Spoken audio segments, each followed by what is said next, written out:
Supreme court of Pakistan ने बहरिया town अदायगियों के case का तहरीरी हुक्मनामा जारी कर दिया है। अदालत ने फैसले में बहरिया टाउन नादहिंदा करार देते हुए बैरून मुल्क से आए 190 मिलियन पाउंड और जमा करदा इकसाद जब्त करने का हुक्म दिया है। अदालत उस्मा के तहरीरी हुक्मनामे में कहा गया है कि बैरून मुल्क से मशकूक रकम सुप्रीम कोर्ट में रखना बदकिस्मती है। सुप्रीम कोर्ट की इजाजत के बगैर बैरून मुल्क से रकम अकाउंट में भेजी गई। तहरीरी हुक्मनामे में मजीद कहा गया कि सुप्रीम कोर्ट गैर जरूरी तौर पर पकड़ी गई रकम में मुलविस हुई। एनसीए की जब्त करदा रकम शायद मुजरमाना सरगर्मियों की आमदनी थी। सुप्रीम कोर्ट ने अपने हुक्मनामे में कहा कि बैरून मुल्क से रकूम भेजने वालों को नोटिस किए गए, लेकिन मशरक बैंक के अलावा कोई बताने सामने नहीं आया कि सुप्रीम कोर्ट के अकाउंट में रकम क्यों भेजी गई। तहरीरी फैसले में कहा गया है कि बज़ाहिर ये रकम बहरिया टाउन के वाजिबात को पूरा करने के लिए इस्तेमाल की गई थी। फैसले में बैरून मुल्क से आए रकम के लिए पीटर को लूटकर पाल को देने की इस्तिलाह इस्तेमाल की गई। फैसले में कहा गया कि बैरून मुल्क से मौसूल रकम और इस पर कमाया गया मुनाफा हुकूमत पाकिस्तान को भेजा जाए। सुप्रीम कोर्ट ने तहरीरी फैसले में इक़साद की अदायगी में नाकामी पर बहरिया टाउन नादहिंदा करार दिया।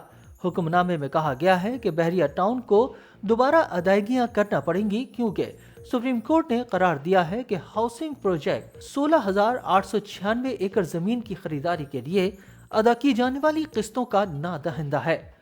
डेवलपर को कराची के जिला मलीर में अपनी जमीनों के लिए 460 अरब रुपए अदा करने हैं। फैसले के मुताबिक बहरिया टाउन की जानिब से किए जाने वाले तरक्याती कामों की लागत और जमीन की कीमत 460 अरब रुपए बहरिया टाउन अपने अलाटियों से वसूल करता है और इसमें से एक हिस्सा जमीन की कीमत की मद में अदा करना था।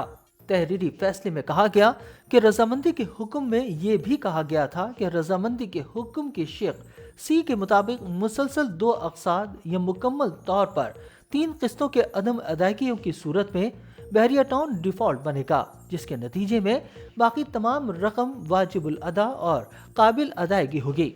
अदालत उस्मा ने फैसले में कहा कि तस्लीम करते हैं कि बहरिया टाउन डिफॉल्ट में है और नतीजतन तमाम बैलेंस की रकम वाजिबुल अदा और काबिल अदायगी बन चुकी है। फैसले में कहा गया है कि बहरिया टाउन रजामंदी मुआहदे के डिफॉल्ट में है। बहरिया टाउन ने अकाउंट में मुआहदे के मुताबिक किस्तें एक अरसे से जमा नहीं कराई। बहरिया टाउन रजामंदी से जारी हुक्म की नादहिंदा है। फैसले में कहा गया है कि रकम रजिस्ट्रार अकाउंट में रखने की कोई वजह नहीं है। रकम सिंध के लोगों की है, हुकूमत सिंध को भिजवाई जाए।